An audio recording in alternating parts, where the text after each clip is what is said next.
Courtney, but I live with my parents, so I'm like, I don't know. I don't know if my parents like want him in his like locker. Yeah. You know what I find quite fascinating about Courtney? Courtney's what? She's in her late 30s, I believe. And she is always trying to seek a man who's got money and has got a career, has got a lot of things on the table.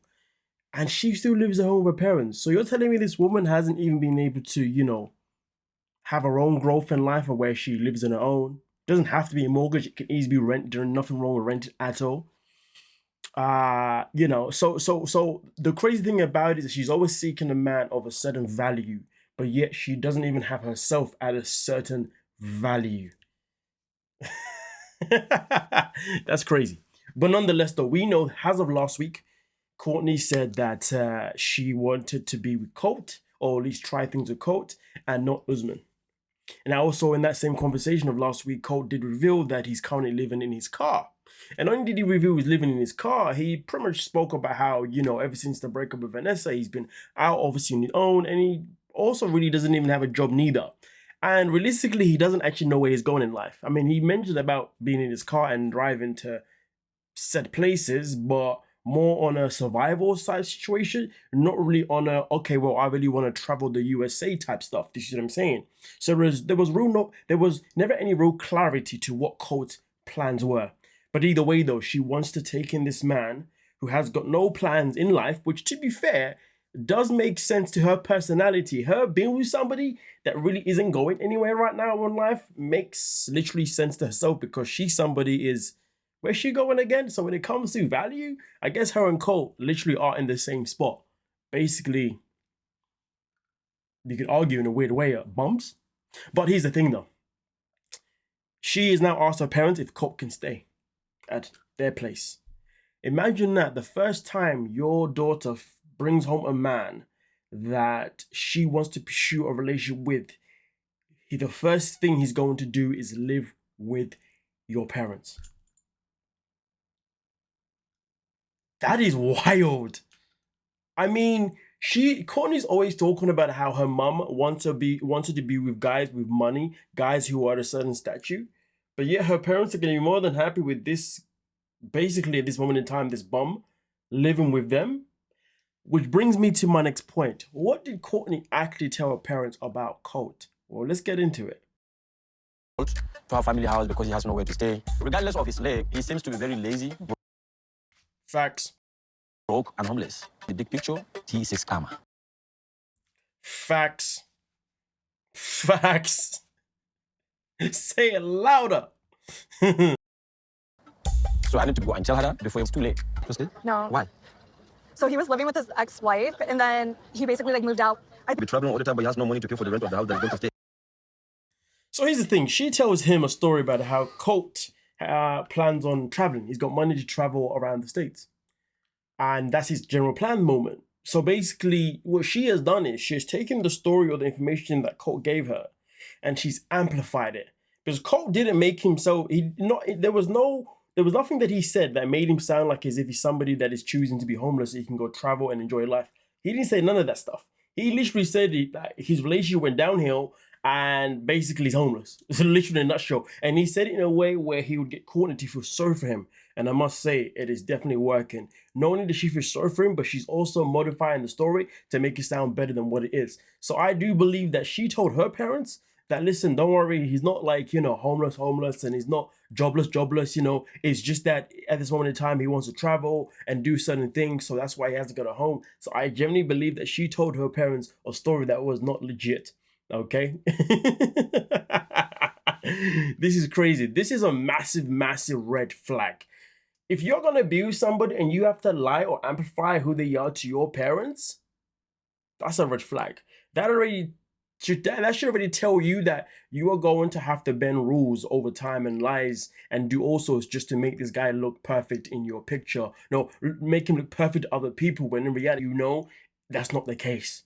So it's a red flag, the fact that you're putting yourself in this position, that person being Courtney. But Usman makes a very good point. So you're telling me this man has money to travel, but yeah, he can't afford a place? So what does Courtney say next?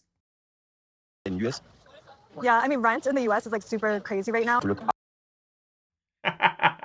So her response is, yeah, but rent is super crazy right now. Listen, if the man can afford to travel to the USA, he can afford a rent 1000% because traveling is not cheap.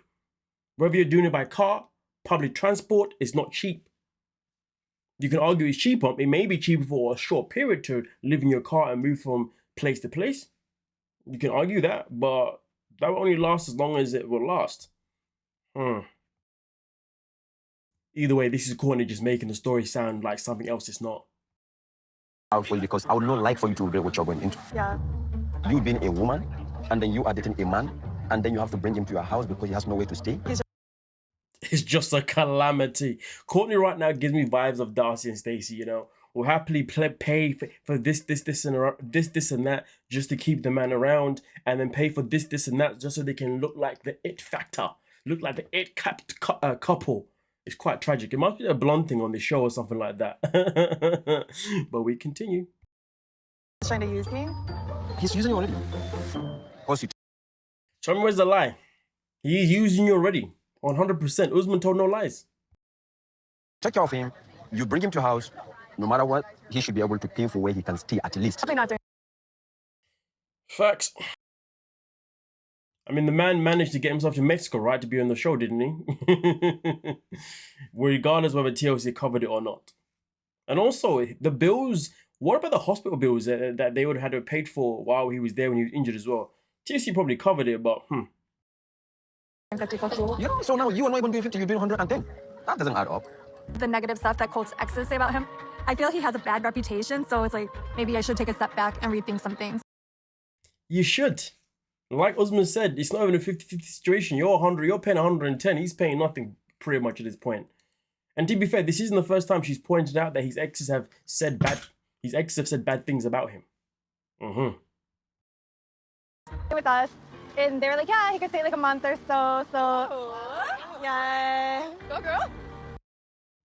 But yet the girl went and still said, yes, I want to pursue things with Colt after this.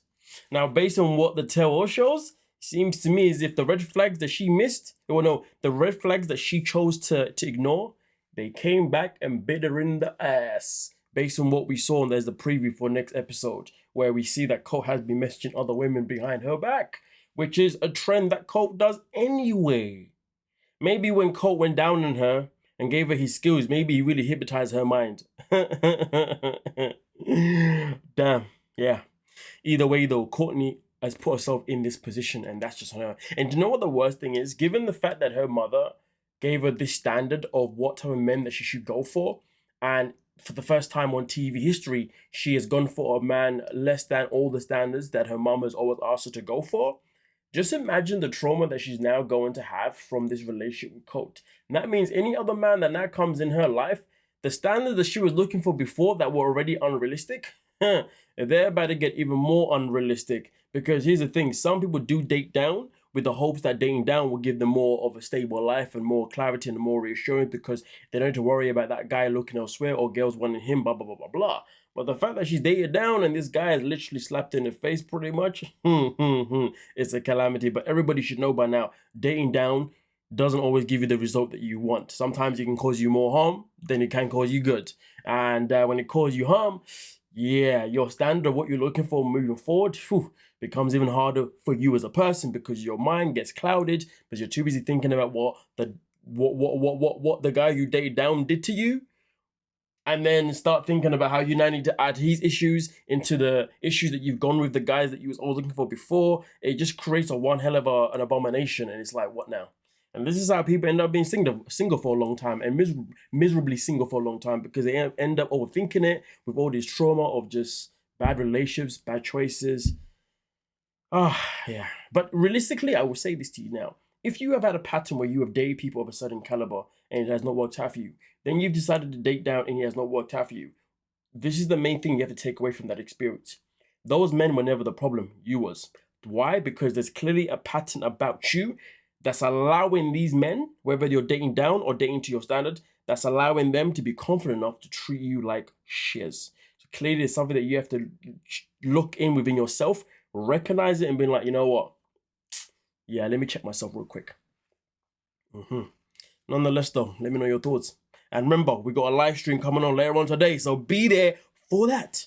Come on now. Peace.